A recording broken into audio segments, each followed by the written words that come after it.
My name is Amy Hennon. I'm the Managing Attorney for Housing and Consumer Law at the Maryland Volunteer Lawyer Service. I'm here to talk to you today about security deposits. So security deposits are governed by statute.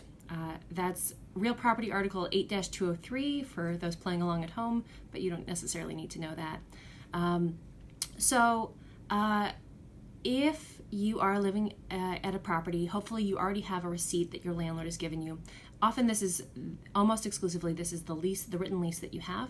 It should say specifically in there that your landlord acknowledges the receipt of a certain amount of dollars for the security deposit around the time that you sign the lease. Or if you don't have a written lease, then you should have some other sort of receipt that your landlord gave you. If you don't have a receipt or you don't have a written lease, then your options are somewhat limited. Although the statute does say that your landlord is obligated to give you a receipt, it doesn't provide any damages if the landlord doesn't give you a receipt. So you can do a couple of things. One, you could go to your landlord now and say, hey, I'd really like to have a receipt for the security deposit I gave you some time ago.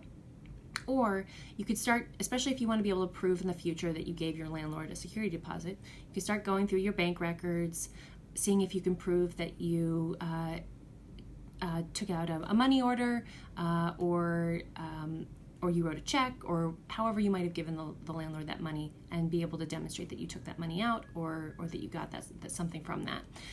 Hopefully you didn't give your landlord that money in cash, just because that's a lot harder to track, but you might be able to demonstrate something with some bank receipt, with some withdrawal notices or something along those lines. So you're coming to the end of your lease, you're looking to move, and you're hoping to get that security deposit back.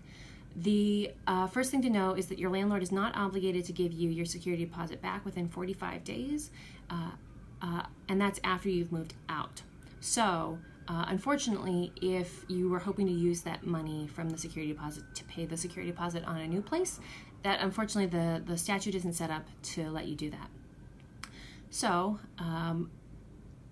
mostly people just tend to save up money so that they can pay the new security deposit, and when they get the security deposit back, they can use that money for other things. So when you go to give notice to your landlord and let them know that you're moving out and that you're going to want your security deposit back, you're going to want to give notice within the time that's specified within your lease. And this can certainly vary whether you have a written lease, if you're on month to month after the lease is expired, or if there's some other arrangement in place. However, you'll want to give notice within the time required, and so you'll want to, if you can't figure out what that is, you'll want to consult with an attorney so you can figure out exactly how much notice you need to give your landlord. Once you've done that, the next step that is a really good step to take that most people do not take, but is specifically called out in the statute governing security deposits, is that at least 15 days before you move out, you want to send your landlord a certified mailing letting them know that you intend to be present at the walkthrough, and that you would like to receive your security deposit back, and the address where you want them to send your security deposit after that 45-day period, before the conclusion of that 45-day period. So that'll be your new address, as well as letting them know that you want to be present at the walkthrough.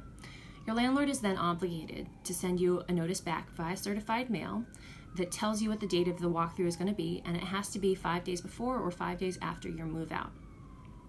So hopefully at that point, you can be present at the walkthrough. You can make sure that your landlord isn't citing you for anything that you didn't do. And then you'll also want to take pictures to be able to demonstrate that the property was in the condition that you left it. You didn't leave any debris in the apartment, that everything was in good working order. There wasn't anything that was broken. And anything that should have been reported to the landlord would have been reported before you were going to move out.